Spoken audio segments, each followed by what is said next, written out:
Let's make a rocket stove.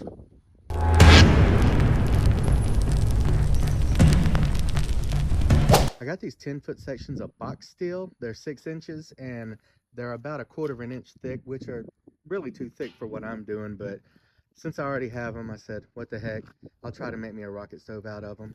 And to try to make my cutting life a little bit easier, I picked up this Hercules steel cutting saw blade from Harbor Freight.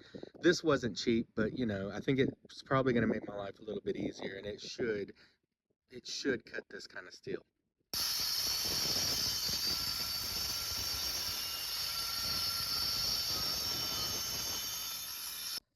All right, so I marked my openings out. I'm going to want this to be open and this to be open so that the stack right there can sit there and the wood or the whatever fuel I'm going to use can fall right in here.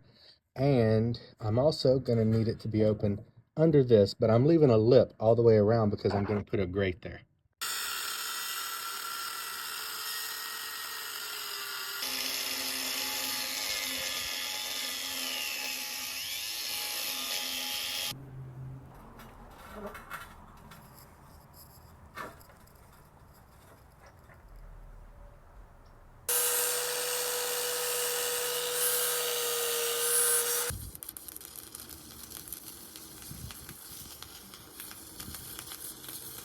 Okay, so a couple of updates before I head in for the night. So I started out using these. I picked up these welding rods from Harbor Freight. These are E6011 1/8 inch, and they're made by Vulcan. Now, every time I tried to strike, it just stuck, like every single time, and I couldn't get a very good pull, and I kept tripping the breaker. Um, and it was just miserable, and my welds looked like freaking dog crap. So I remembered that I had these that I ordered whenever I ordered the machine, and these are from Thulium. I've got a Thulium 195A, just AC DC stick welder. I think you can do MIG on it also, but you need the attachment. Anyways, it was pretty cheap. I got it on Amazon just to do projects around the house. But these are E6013, and they are 3/32. And my entire life changed when I put these on there. Okay, like everything. I could see the puddle as soon as I struck the freaking rod to the metal. It started right up. So I was pulling the puddle along. I could get back into the puddle and move it around if I wanted to. I thought I needed the other ones because this is quarter inch and this is very heavy. But I started using these and man, the whole freaking thing just changed. So yeah, get a couple of different size rods if you've never done this before. Also, the blade that I bought for cutting the metal works great, but it shoots metal all over the place. But there are hardly any sparks, but it shoots freaking metal all over the place. Now, I was wearing the wrong gloves at first. Let me show you this. See all the holes in these gloves? This is from the metal that was flying off of my saw whenever I was cutting through this steel, flying all over the place. It was cutting holes in my gloves. So, wear one of these. Don't just wear goggles. Your face is gonna get beat the F up. Here I'm using a piece of rebar to make a handle so that I can move it around when I put my wheels on it. Just welding it onto the back, nothing special.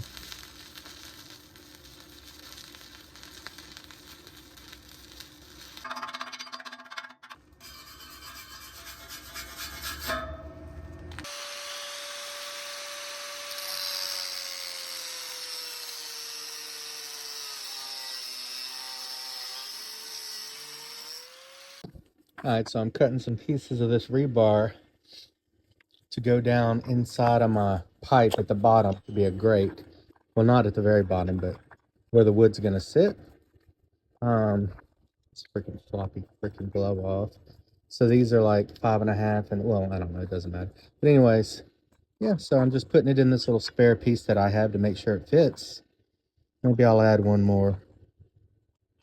And then I'm gonna weld it together and then take it out of this, and then I can drop it down in this hole. I don't know if you can see that, but down there's a little lip that it's gonna sit on. That way I don't have to weld it in place permanently. And I'm doing that because I'm also going to make this a waste oil burner, so I want to be able to take the grate out.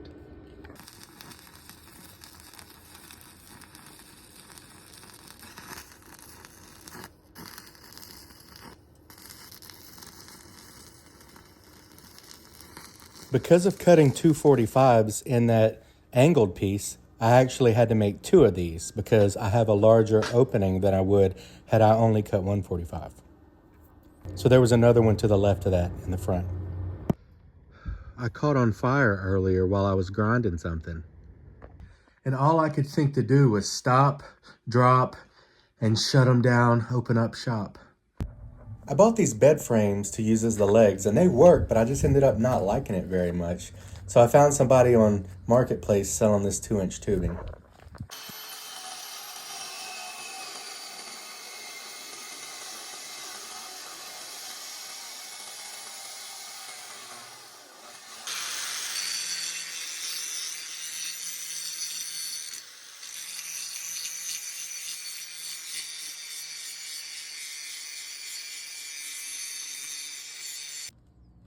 I cleaned up both pieces pretty nicely. I'm going to be welding these together and then welding them on this.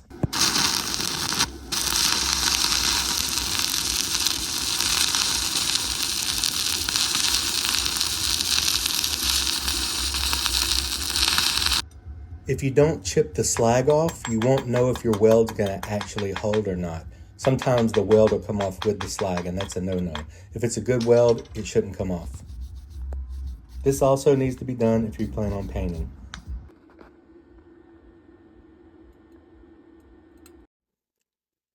I measured the distances out, marked it on the main bottom piece there, used a square to square everything up, and here we go. This looks really cool in slow motion like this. Some really awesome, like epic cinematic music would go good here.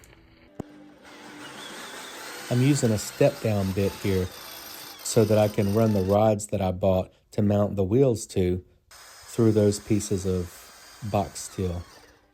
I'll show you the configuration in a second, but yeah, you might have to start a little pilot hole first if you're going to use the step down bit, but I just found that this bit works a lot better for drilling through this kind of steel. And that's basically me welding these little out pieces. I have two little pieces that are sticking out. They're just sticking straight out of the back. Just make sure you get it the right distance off of the ground so that your wheels won't touch the ground the whole time. These welds were actually okay with these pieces of metal being the same. There we go. You just got to adjust the wheels. You got to adjust the nuts in and out. There we go.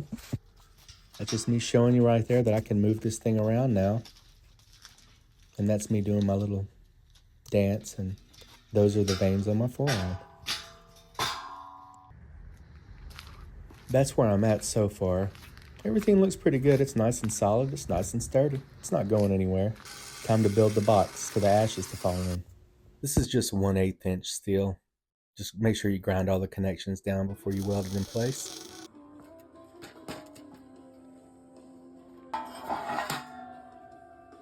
So these little pieces of rebar here, I ran some along the inside of that so that as I'm pulling this box out, it won't fall backwards onto the ground.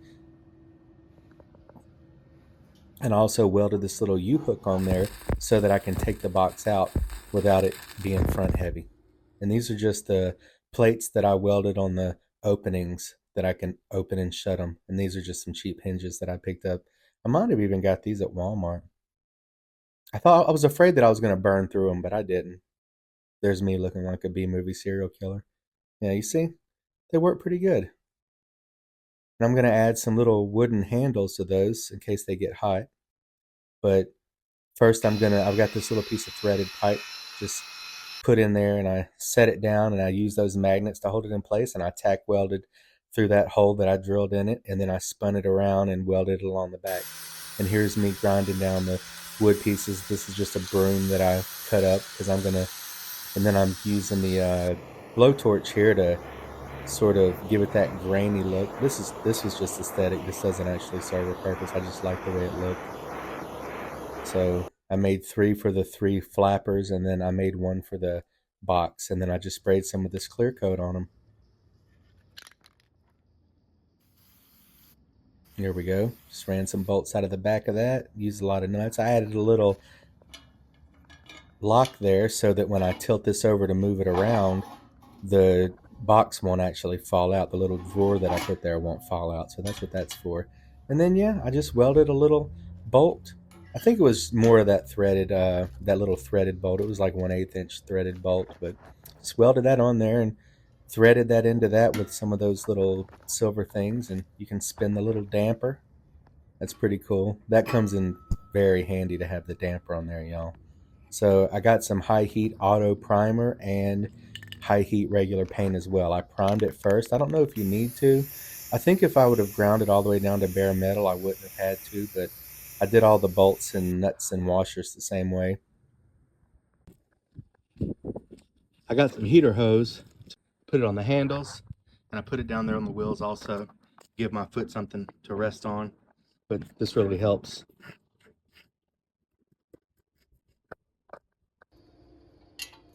And here I'm showing you the benefits of adding that little U-hook that I added inside of that box. See, I've just got a little, this is like a trampoline spring remover tool. I just had one laying around, but you can just take it out and dump it. If you don't add a hook like this, it's going to be pretty hard to do that because that's going to get very hot. And this is just, I'm just showing you, I'm standing by it to give you an idea of how tall it is, how everything works. This thing's a beast, man, I'm telling you. This ain't going nowhere. This is going to survive our next hurricane down here, guaranteed.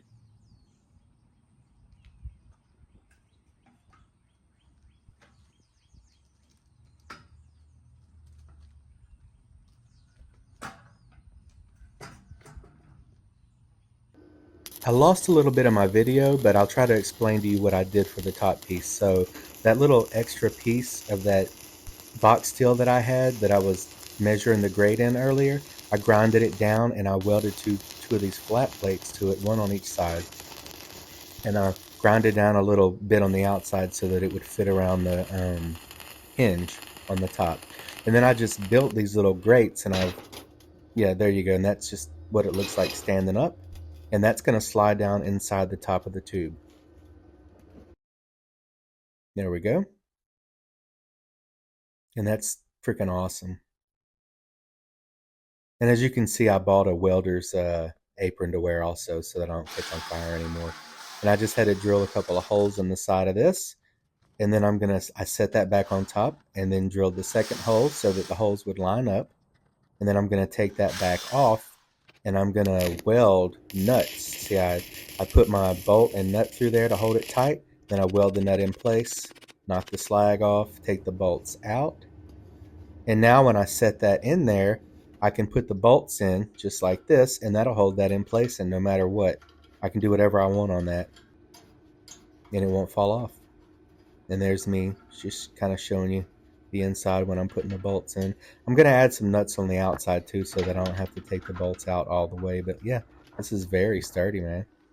This was actually a really good idea. I don't know where I got the idea for this design. I may have come up with it or I may have seen it somewhere, but I just took some of that same spray paint and sprayed all of that.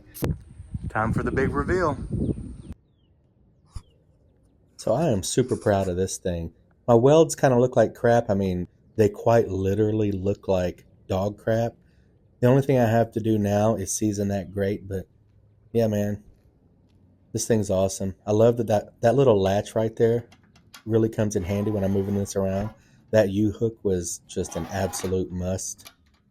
All of my little flaps there work very well. I like the handles that I put on there. Even though they're not necessary, it doesn't really get that hot up there. That is absolutely necessary, having the damper on the front there.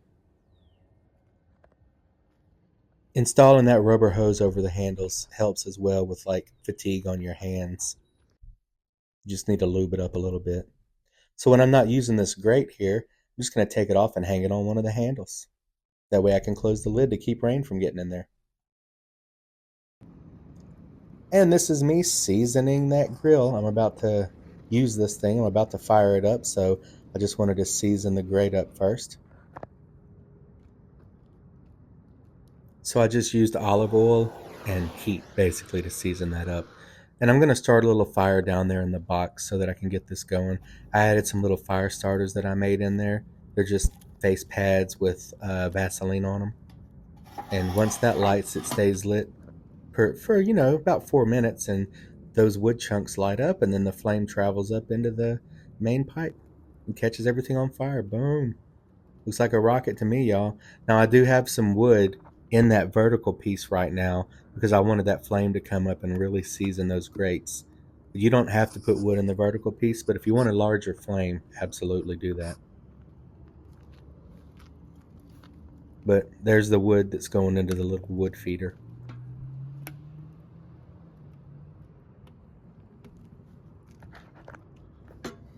You got to finagle with the damper also. You got to make sure you get the wood air mixture right, or you might have a little bit of smoke. It takes a little trial and error.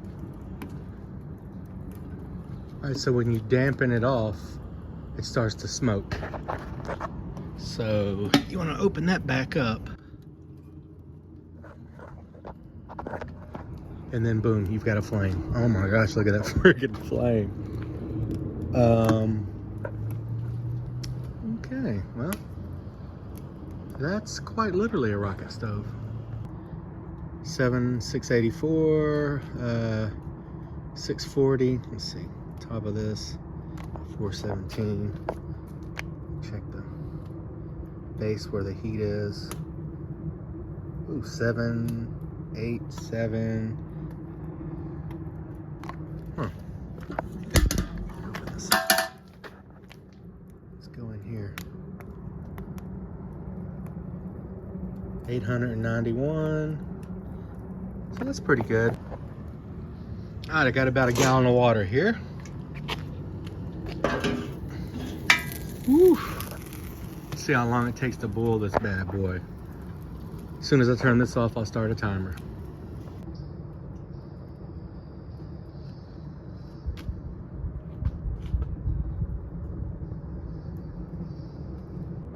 Okay, so quick tip. Smoke was rolling out of here unless I opened the lid. When I opened the lid though, flames was coming out and I couldn't figure out what the problem was. So I closed my damper down here. It's just barely open. It's open like an inch now, and now there's zero smoke and the flame is still coming out strong. So apparently I had too much wind going in for the amount of fuel that I had in there, and it was creating a buttload of smoke. So if you make something like this and you're getting a lot of smoke, fiddle around with your damper until you figure it out. This is about boiling, y'all. Let me look. Oh yeah, that's like almost, look at that. It's basically about to start boiling any second. All right, 16 minutes and I got boiling water. So I guess that's not that bad. Quick note, every couple of minutes, you have to open your feeder tube and shove the wood down because it needs to be fed into the fire. If you don't, that goes down. I think that might be why it took so long to boil that water, because I would forget and let the fire die down. And then I would come over here, and as soon as I push the wood back up in there, the fire would blaze up again. I haven't got a lot of wood left, but I'm gonna go ahead and burn what I got. And put these bigger chunks in there and see how they do. You are the sun, you are the rain. Makes my life this foolish game. Well, wish I had something I could use that water for. I guess I'll boil some noodles. I'm not surviving, I'm thriving. You know what I'm saying? All right, well, this went from a proof of concept to something that actually works. I got this thing seasoned. I got my grate seasoned up pretty good. I'm just using olive oil here. The part that's directly above the flame's like graying off, but I'm about to take that off and let it cool down. Scrub it a little bit. Every time I use it, I'm gonna season it so that I can keep a nice good season on that. I want to be able to lay a steak on it. But yeah, dudes, quick note, if you want more of a flame to come out of here, load some wood in here. If you don't want more of a flame, load all your wood in here. See, I went ahead and stacked some vertical pieces of wood in there because I want that to get super hot because I'm cooking a steak. But I've also got my long pieces down in here that I can push everything with, and you can see that those are on fire now. I'm obviously not making this big of a flame with two little bitty sticks like that. So if you want to do this, you can accomplish it. And when you do, you know, it'll help you to get it super hot. Let me dampen it off. You hear the difference? You open it up, you close it, and then you open it. It's pretty cool. So yeah, once the flame gets going good, all that works. But yeah, just a quick tip. And that's not a whole message really, it's more like just the tip. Making some charcoal over there in my retort. I don't know if you haven't watched my video on how I make charcoal, check it out. Yeah, pyrolysis is happening in there right now, y'all. So yeah, man, this is pretty freaking awesome.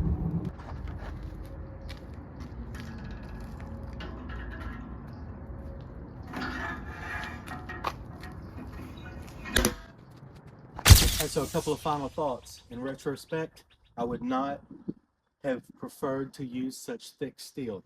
This thing is a beast. It is very heavy. Now I think it's gonna last a long time, but as far as moving it around and stuff, it kind of sucks. But I wouldn't have any problems boiling crawfish on this, you know, with a big old heavy crawfish pot.